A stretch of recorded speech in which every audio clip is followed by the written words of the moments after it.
فرماتے ہیں رسول اللہ صلی اللہ علیہ وآلہ وسلم نے فرمایا للشہید ست خصال، جو بندہ اللہ کی راہ میں شہادت کے درجے پر فائز ہوتا ہے، اللہ تبارک و تعالیٰ اس کو 6 قسم کے انعامات عطا فرماتے ہیں۔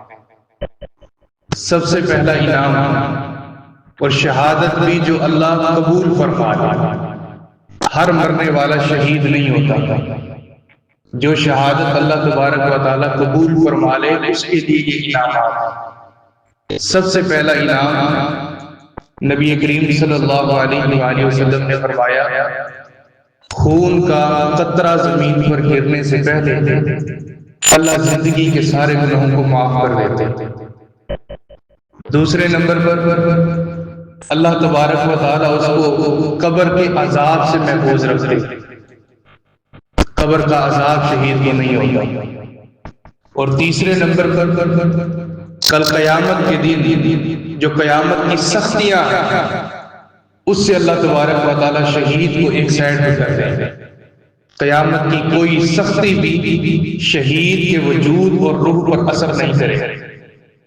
چوتھے نمبر پر قیامت کے دن اللہ سبحانہ و تعالیٰ فاخرہ، یہ جنت کا اعلیٰ ترین لباس ہے، فاخرہ لباس شہید کو پہنائے گا، جس دن کوئی لباس نہیں ہوگا، سارے برہنہ ہوں گے، اللہ تبارک و تعالیٰ شہید کو یہ فاخرہ لباس پہنائے گا۔